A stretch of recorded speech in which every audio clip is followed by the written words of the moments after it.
그 올해 마지막 그 12월 달 들어서 처음 하는 것 같습니다. 이 3인 3색 12월 15일 날 시작하도록 하겠습니다. 그 오늘 화요일 날 그 한 거는 지난 일요일 날 그 1호 철수다 말할 정도로 일요일마다 여러 가지 이슈를 뿜어내는데 드디어 이 탈당 선언을 했습니다. 그래서 안철수 탈당 이후에 어떤 야당뿐만 아니라 전체 총선 지형이 상당히 이 격변이 예고된다. 그래서 그런 부분들에 대해서 좀 이렇게 살펴보도록 하겠습니다. 그러면서 그 새누리당이 이에 대한 반응은 어떠한지, 그리고 선거구 획정이 정의와 집권 상정 등등 이야기 나오는데 그 부분도 짧게 한번 짚어보겠습니다. 예, 우선 안철수 전 대표가 드디어 탈당을 결행했습니다. 이게 쭉 이렇게 예고를 해왔던 거하고 결행하고는 다른데 마지막 만 24시 시간에 굉장히 급하게 돌아갔죠. 뭐 지난번 대선 단일화를 좀 연상케 하는 이 장면들이 좀 많이 나왔습니다. 어떻게 보셨습니까? 예, 뭐 이렇게 안철수 의원이 탈당을 결심했다는 게 한 금요일 오전 전부터 이제 좀 공연하게 떠돌았습니다.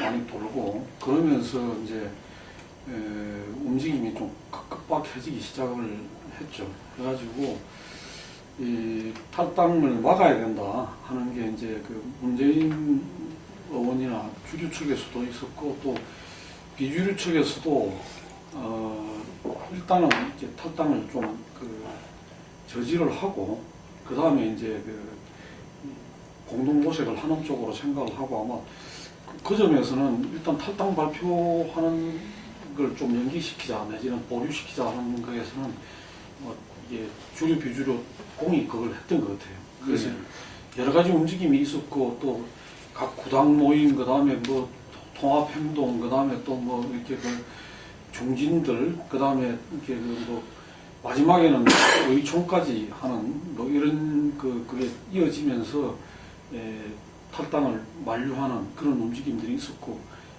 이제 이 제일 마지막 마무리 수순으로 문재인 대표가 이제 안철수 의원 집을 방문을 해가지고 한 40분 동안 기다리다가 이제 문전박대라고 하는 문전박대 받고 돌아가는 악수는 했다 그러더라고요. 악수는 하고 이제 뭐 맑은 날 이야기하자 하고 마지막으로 이제 발표하기 한 45분 전, 그러니까 11시 발표를 했는데 10시 15분쯤에 통화를 했다고 그래요. 통화를 했는데 그 통화에서도 역시 이제 혁신전대 받아라. 안 받으면 다른 건 없다. 그래서 이제 그 마지막 통화에서 결렬이 되고 탈당 기자회견을 강행을 했습니다. 그렇게 해가지고 지금 했는데 문제는 이후에 이제 여러 가지 그게 나옵니다만은 제일 큰 이제 관심은 동방 탈당이 얼마나 이루어지느냐는 부분인데 이 부분에서 지금 현재까지는 조금 주춤하는 뭐 유승엽 의원까지 어제 이제 조금 보류하는 뉘앙스의 발표를 했고 그러면 송호창 의원은 일단 탈당을 안 하는 쪽으로 이야기를 했고 하면서 문병호 의원하고 황주홍 두 분이 이제 내일이나 탈당을 하는 걸로 그렇게 되고 나머지는 조금은 이게 당내 잔류하면서 상황을 좀 더 지켜보고 또 문재인 흔들기를 조금 더 다시 한번 시도를 하는 그런 쪽으로 가는 거 아닌가 그렇게 봐집니다. 예. 근데 이 한번 그래도 우리가 짚어봐야 될 게 서로 이렇게 금방 말씀하신 대로 이종환께서 말씀하신 대로 여러 가지 마지막 이런저런 움직임과 뭐 이렇게 많았었는데 그럼에도 불구하고 탈당할 수밖에 없었던 뭐 근본적인 원인을 어떻게 보고 계십니까? 안철수 의원 쪽에 이제 낡은 정치 청산이라고 모토 놨을 때 그것이 한상진 이제 서울대 교수가 말했던 좌파 운동권, 예를 들면 친노 이쪽에 대한 약간 혁신 의지 이것이 이제 안 의원인 안철수 전 대표가 가지고 있던 혁신의 기본 방향이고 그들에 대한 불신은 이렇게 뭐 당일날도 마지막에 이제 문재인 대표가 이제 찾아간 당일날도 새정치의원 다른 중진영과 대화하면서 큰 소리가 고성이 오가면서 이렇게 이제 386 쪽에 이제 자기를 공격한 여러 가지 멘트들에서 개강된 이렇게 말들이 흘러나왔다는 전언이 있을 정도로 그 부분들은 제가 볼 때는 물과 기름 도저히 이제 함께 섞기가 어려울 정도 아니었는가 이렇게 판단되고 또 기본적으로 이제 안 의원이 가지는 비주류라고 하는 새 자체가 좀 약한 데다가 안 의원이 또 비주류 내에서 한 축이지 모든 것을 다 흡수하지 않는 부분들입니다.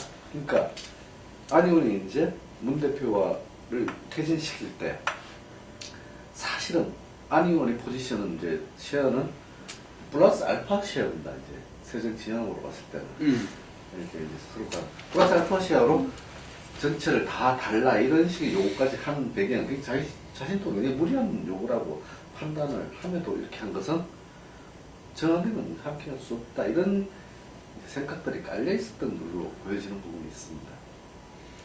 이게 지난번 어쨌든 간에 그 서울시장 때 이 본인이 포기하고 했던 거 박원순 시장을 이렇게 했던 거하고는 지난 대선 단일화는 전혀 틀린 것 같아요.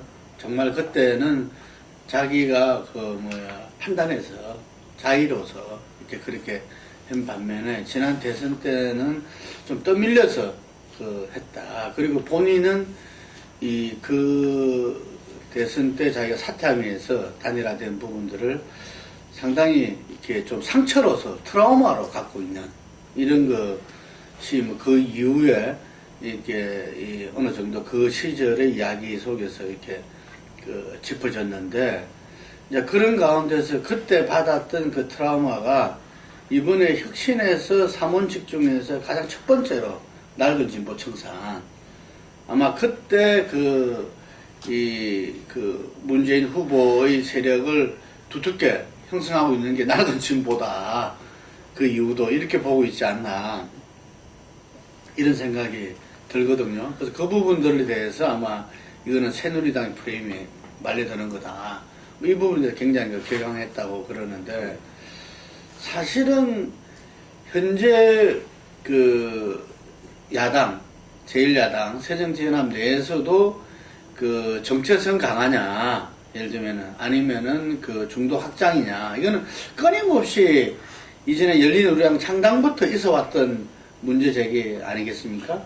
예, 큰 방향으로서는 이제 안철수 의원하고 열린우리당을 통합 새정치연합을 만드는 과정에서부터는 외연 확장에 이제 포커스를 맞췄다고 해도 과언이 아니죠. 근데 문제는 이제 외연을 확장한다고 하지만은 그러나 안 의원이 이야기하는 낡은 진보 청산이라는 식으로 해가지고 이렇게 소위 아까 말씀하셨던 플러스 알파가 당에 완전히 중심을 차고 앉는 이런 부분에 대해서는 동의하지 않는 부분들이 상당히 있었고 또 그 부분에 있어 갖고는 양쪽 다가 굉장한 불신을 갖고 있다. 그러니까 안 의원이나 안 의원하고 이제 작년에 새정치 처음에 깃발을 들고 대선 때 이제 같이 움직였던 소위 무당파 젊은층들 이런 부분들이 아까 말씀하셨던 대선 단일화 과정에서 굉장히 이렇게 문재인이나 친노 세력이나 또 이제 당시에 소위 야당 정치 세력에 대해서 굉장히 불신을 하고 나중에 이 사람들이 굉장히 배신감을 느끼고 많이 다시 이탈을 했다고 그래요. 그러다가 이제 새정치연합으로 합치면서 또 한 번 또 배신감과 이탈이 또 있었고 이번에 이제 핵심 과정에서 다시 또 이제 이런 게 있어가지고 야당 진영으로서는 실제로 이제 무당파 젊은층들과 전통적인 야당 지지 세력, 그 다음에 친노 이 3자가 어떻게 이제 통합을 하고 중심을 잘 잡아가고 가느냐는 게 중요했는데 결국은 이번에 다시 이제 어떻게 보면 무당층 내지는 20, 30대 젊은 층들이 상당히 또 이제 이탈할 여지가 생긴 이런 부분이 이제 장기적으로 야당의 과제로 남았다. 야당으로서는 어쨌든 젊은 층들을 투표장에 많이 끌어내고 또 이 부분들이 적극적으로 그 박근혜 정부에 대한 비판의 대열에 서줄 때 뭔가 희망이 생기고 가능성이 생기는 건데 안철수 의원의 이제 이탈이라는 부분은 그런 점에서는 상당히 좀 아프게 작용하지 않겠나 그렇게 생각을 해야 될 것 같습니다.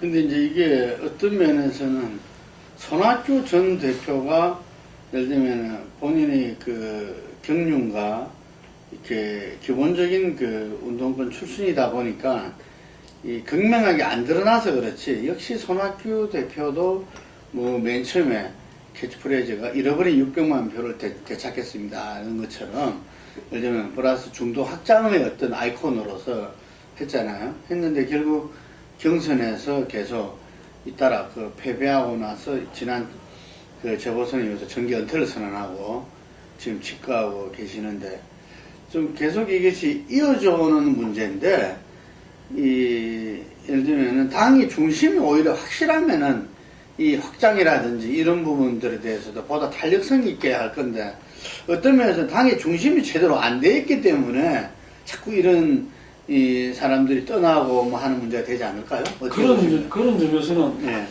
지금 야당의 이제 이합 집산 내지는 그 질의 멸렬 이런 부분에 대해서 이제 이건 뭔가 가치를 놓고 그 싸우는 게 아니고 그 이익을 놓고 다투는 거로 비치는 이런 부분들이 이제 뭔가 조금 전에 말씀하셨듯이 중심이 확실하다면 그리고 어떤 가치를 확실하게 내세우고 있다면 나머지 부분도 좀 여유가 있을 수 있을 텐데 오히려 그 부분이 잘 안 보이기 때문에 그건 문 대표로서도 굉장히 뼈아픈 지적으로 받아들여야 될 것 같습니다. 그러니까 친노라든가 무슨 이런 그런 세대의 개념 어떤 그런 거는 있지만 그것이 뭘 지향하고 어떤 그걸 하고자 하는 거냐는 게 또렷하게 각인되는 그러니까 예를 들어서 이 보수가 대단히 위기에 처했고 흔들렸을 때 박근혜가 그 이제 보수의 기치를 들고 오히려 내부를 평정하고 자기들 중심을 잡았던 데 비하면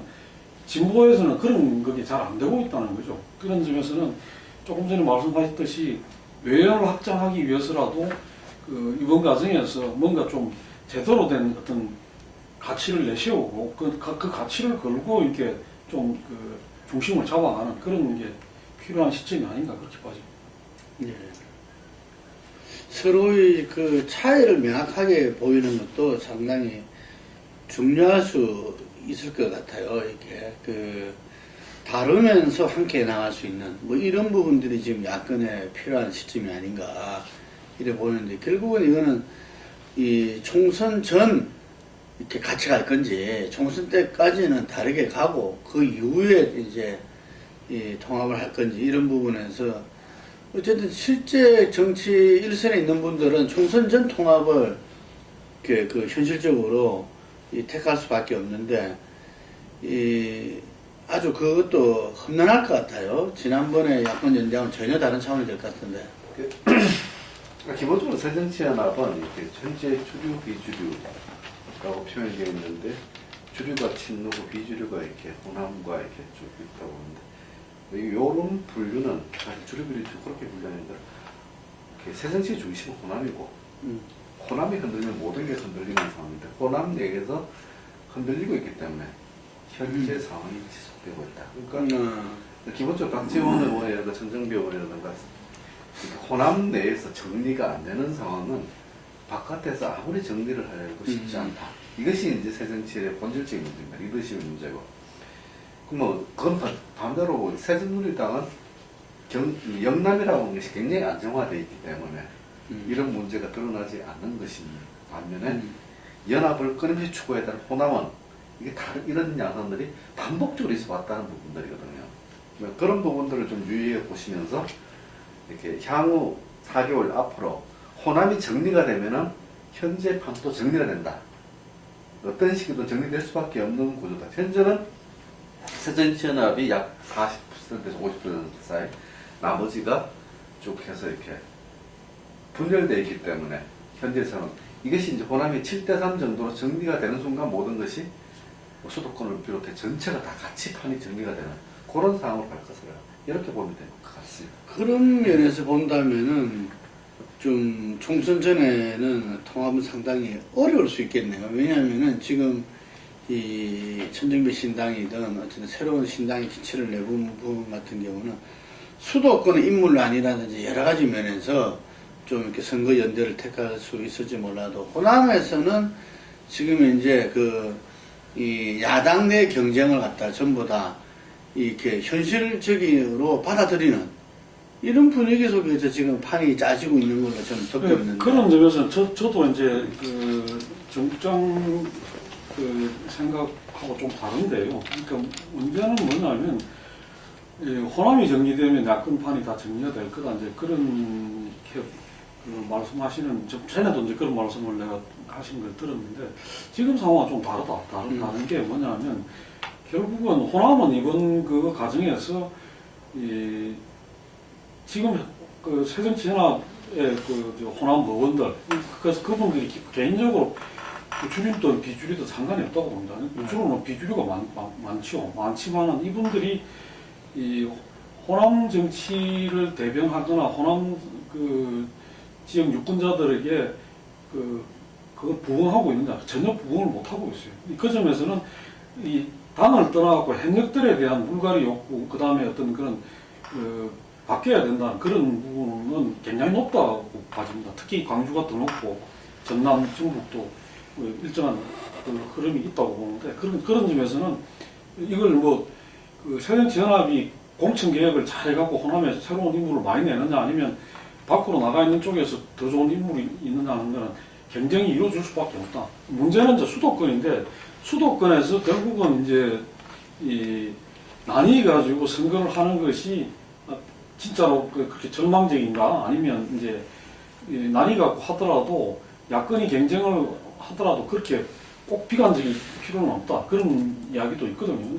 그런 점은 과거에 이제 몇 차례 선거 경험해 보면 오히려 야당의 경쟁이 치열한 지역에서는 야당이 이긴 경우가 많았다. 오히려 이제 DJ당 소위 새정치 국민회의를 만들었을 때 당시에 이제 꼬마민주당이 있었죠. 꼬마민주당이 강력한 경쟁자가 있는 지역에서는 이 국민의 후보들이 많이 당선이 됐습니다. 서울에서. 근데 이제 상대적으로 이 꼬마민주당이 그 후보가 없거나 내지는 아주 이제 약한 후보 한 5% 내외밖에 못 갖고 가는 경우에는 오히려 이제 새누리당이 이겼다. 그런 분석도 있어요. 그래서 지금 이제 중앙일보 보도에도 이제 그렇게 나와 있습니다만은 수도권에서 난이 갖고 선거를 치르는 것이 정말로 어부지를 주고 무조건 이제 새누리당에서 승리를 보장하느냐 이런 부분에 있어서는 조금 이제 선거 공학적인 측면이나 여러 가지를 좀 따져봐야 될 부분이 있는 거 아닌가 그렇게 봐요.